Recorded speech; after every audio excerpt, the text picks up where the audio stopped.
Welcome to IRO Live with host Bob Bay.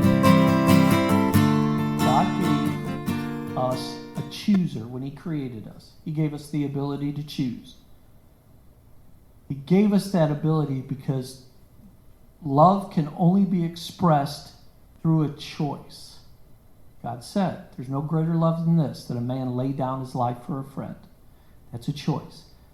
God said that God so loved the world that He gave His only begotten Son. That was a choice. And we see throughout the Bible examples of where love is expressed through a choice.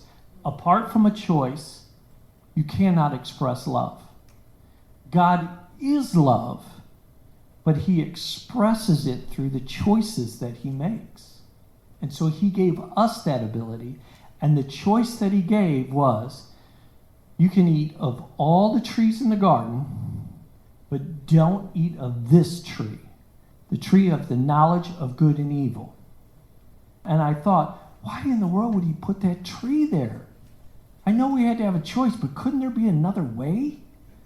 Why that tree? What is it that's the significance of that tree? So we know what good is. God is good. Anything good that comes down from God. What is evil? We have a misconception today of what evil is. Because if you say, what is the opposite of evil? Well, that would be good, right? From the knowledge of tree. But here's the thing. Evil is just a word we use to describe an absence of God. Okay, let me paint some pictures with this. I learned this a long time ago. I'm in construction, and I was talking to an air conditioning guy, and he was trying to explain to me the concept of a heat pump. And he said, to air condition the house, you have to take the heat out of the air. And I thought, well, I don't understand. So he explained to me that you can't make air cold. It becomes cold when you take the heat out of it. And so here's a little bit of physics. The reason why that is heat is produced by burning energy, an expenditure of energy. Cold is not a force. Cold is a word we use to describe a lack of heat. Cold is not a force. Heat is a force because it's like if you burn a log, that's energy. The sun burns hydrogen. It's like a radioactive that creates heat, that burning, the energy. Anytime you have heat, it's because either friction or there's fuel being burnt. It's energy. That is a force. It is power.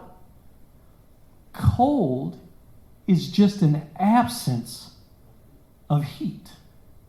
All right? Let's talk about light. Light is also an energy. It is a force.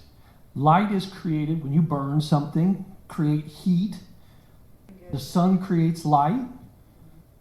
Darkness is not a force. Darkness is a word we use to describe a lack of light, an absence of light. Looking at that, now this is, I don't think, any accident. Jesus describes Himself as light, and He says that He is the light of the world, and the darkness cannot overcome it. When it's pitch black outside and it's cloudy, the moon's covered, no stars, you can see a cigarette butt 1.5 miles away.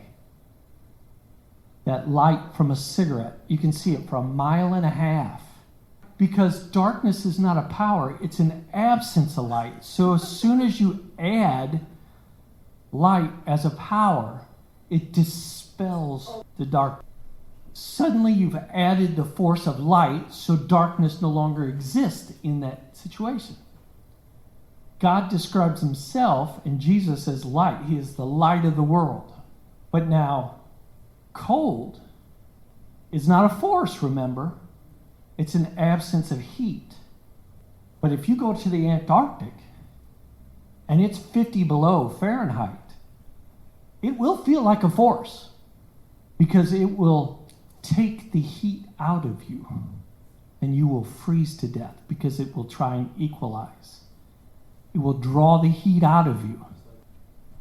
So it will, even though it's an absence of heat, cold is an absence of heat, it will attempt to equalize, and so it will reduce your body temperature. It's no accident then that God describes in Revelations when he's talking about mankind. For himself, he uses light. But when he talks about mankind, and he's talking to the church of Laodicea, he said, I would rather you be either hot or cold, but not lukewarm. So he uses temperature when he talks about mankind, and light when he talks about that. Now, why is that? Because what ends up happening, what that means is that you've just become adapted to your environment around you. You've become adapted to the world around you. And he would rather you either be hot, that would mean that you're on fire for him, or cold. This is why. Because what ends up happening, and I start talking to someone about Jesus and his love and everything, and they say, oh yeah, I know Jesus. I believe in Jesus. I believe. You can't talk to him. It doesn't matter what you say, because they believe. They're not following. They're not walking it out. They're just checking it out. I believe. They're lukewarm. There's nothing you can do. It would be better if they didn't believe, because then at least there would be a chance that you can move them from unbelief to belief. But if they're in the middle, there's nothing you can do. They're going to stay stuck. Let's go back to evil. Evil is a lack or an absence of God, right? It says in James that we are led astray by our own desires. It's the desires that are in us. So you can't say the devil made me do it. The devil has no power. Evil being an absence of God. But now, let me say this. Evil has no force. The devil has no power. Demons, all that, what we would call evil, has no power. However, just like cold, when we live in an area that's absent of God, evil will overcome. It'll consume us. Draw the light out. Draw the heat out of us. When Adam and Eve ate from the tree of the knowledge of good and evil, they knew what it was like to walk in the cool of the day with God. In his presence, there was the connection. We were intimately bound to God. Our spirits were intimately bound to him. When they ate of the tree and the separation happened, we experienced evil. What is evil? An absence of God. There was a break there. Our spirit went into coma. It says, surely you will die, and biblical scholars say a better way to translate that is in dying, you will die. Or, as time goes, you're going to be slowly dying, and you are going to die. In dying, you will die. A better translation of that term, surely you will die. We now experience evil, a lack of God. But we have to understand that, because in our lives, we look at it and we look around. You hear people say, if God is so good, why does he let all of these evil things happen? Well, the whole thing of it is evil is an absence of God. God gave us the choice, and it's a consequence of there not being God. God's not permitting it to happen just because. To walk in the consequences of our choices so that we can learn. But so this is an important thing to know. We had the fall, there is that separation from God. Once that connection is reestablished, our spirit is made alive. Life is breathed on our spirit, and our spirit comes back, I'll say back to life. It wasn't actually dead, but it comes back to life. And so now, here we are. Amen. So we don't have to be stuck in the evil thing. It has no power over us.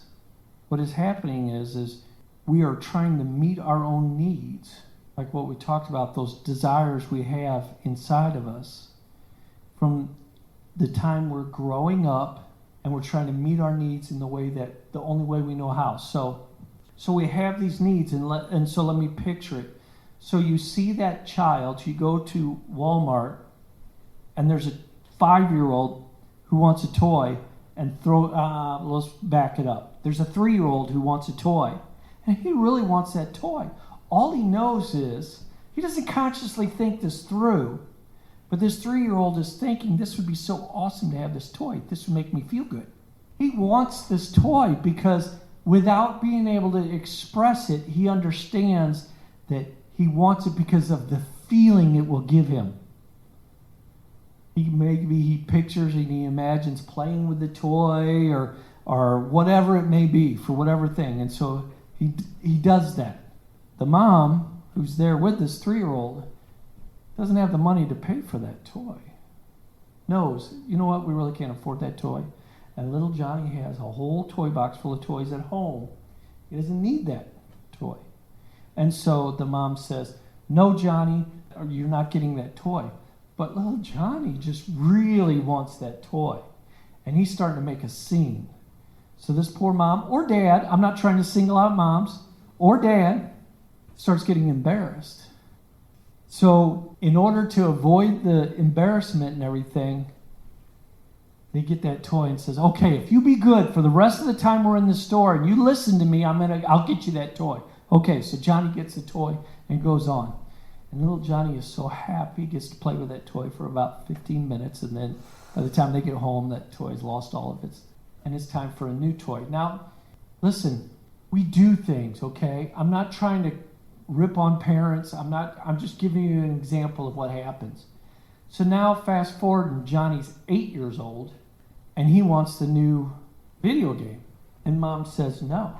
Johnny's learned that if he will throw a fit, he will get it. He doesn't think it through, I don't think, most of the time.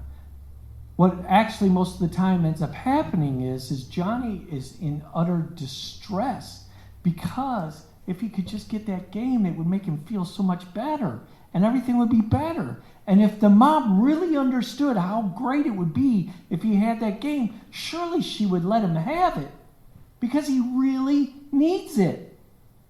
He really wants it. And so poor Johnny is experiencing his feelings for real. He feels like it's the end of the world. It's the end of the world because he's not getting it, because life will be so much better with it. Now, fast forward, Johnny's 16 years old and decides that he wants a new game system, goes and steals it from Best Buy and gets caught by the police and doesn't understand consequences because he's never learned. He's grown to understand you get what you want.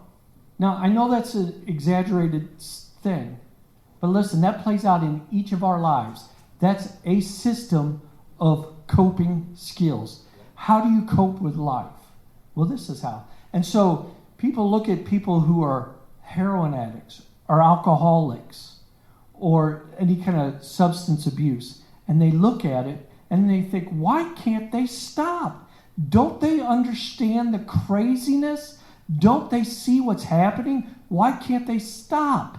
Well, because they have learned since they were 3 years old, not saying that it's little Johnny's mom's fault, but they have learned a set of coping skills, coping survival skills.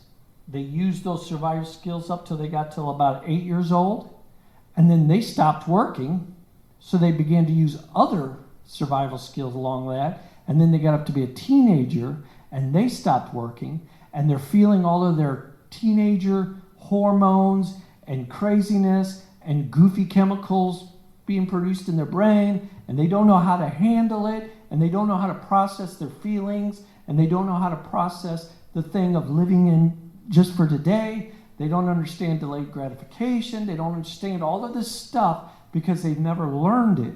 And so the thing of stopping doing drugs, it's impossible in their mind because they're going to experience all of the consequences for that not being there anymore. They're going to have to feel their feelings. They're going to have to deal with the reality of the consequences that brought them to that point. All of this stuff is going to come back. And that's all rooted in our soul, our mind, our will, and our emotions. And so we get saved, blood bought, on our way to heaven. And those things are still going on inside of us, and we don't understand. God, why won't you just do something? Why won't you make this go away? Why don't you make me stop feeling like this? Not understanding that that's not how it works. Now, will God remove the desire? Yes, he will. Sometimes he'll remove that desire. But this is also what I've seen. He'll remove the desire for that, for a time. But then at some point, you're going to have to deal with those feelings and those emotions and everything connected to that. And he will slowly give back your ability to experience cravings, desires, maybe not with drugs. It'll be with something else. And you're going to have to begin to learn how to deal with it. That's all part of going through the steps of maturing. You're going to have to be able to learn how to deal with consequences. You're going to have to learn how to be able to handle your emotions when you face situations. You're going to have to learn how to be able to trust in God to meet your needs rather than yourself. Because what ends up happening, like I'll give you an example from out of my life about maturity. Pam and I struggled. We were poor. Eating grilled cheese for a week, poor. And we only had cheese because we were on WIC. We would be poor. And so we would get in a chunk of money. My brother and I came up with this term when we were young, our last name being Bay. We would call it being Bay Rich. We would get Bay Rich, get a little bit of money, and that'd be burning a hole in our pocket. Woo! And the whole thing of it is because we had done without for so long and done without, we would just want to do something to soothe ourselves. And so we would spend that money on things that we shouldn't have been spending that money on because we didn't understand. Because, why? Because we didn't understand how to feel our feelings and how to navigate through in a mature, responsible way. To be able to say, you know what, if I set this back, maybe treat myself just a little bit. That is one thing that we learned. You have to give yourself a little bit of an allowance that you can just spend on no matter what you want to spend on. Just waste it. But you have to be able to afford it. You have to be able to have that budget in it. So you get that little bit of allowance, that twos and fews in your pocket, So if you want to get that soda when you go run by Quick Trip, you can get that soda if you want and not feel guilty about it. Yeah. But buddy, when them twos and fews are gone, they're gone. They're gone. Why are we talking about being poor? We're talking about needs and meeting our needs. Our security, and when you do without for so long, we learn ways of coping to deal with our feelings. We're taught these things growing up, sometimes explicitly, sometimes implicitly. Sometimes people grow up in households where the father is very angry and verbally abusive. And so they learn this is how you cope in this household. You walk on eggshells. Don't make dad mad. Because if dad gets mad, everybody's going to be unhappy. Right? And that's a horrible way to live. And so you end up becoming a people pleaser. The children become people pleasers, approval seekers. And so then they grow up and then they try and live in a normal world, and somebody says something to them in a certain tone of voice. So you grow up in this environment of learning, walk on eggshells, don't make dad mad, because of the way it makes you feel when that happens. And so then you get into a relationship of your own, and that person says something a certain way, and it takes you right back. And so you end up trying to appease or make this person happy. So you're trying to make this person happy. You're doing all these things that used to work on dad or on whoever. And you're doing all of this stuff, but it's not going to make them happy because they're not happy. And so they're going through that. And so you never have peace in your life. you have no peace because you cannot make this person happy. But yet you will continue to do that over and over and over again because that was the pattern that you grew up in. And you pray and you say, God, help me, please. This has got to stop. And you're thinking, God, do something in my husband, do something in my father, do something in this other person. Help them find you, Lord, so that I don't have to keep going through this.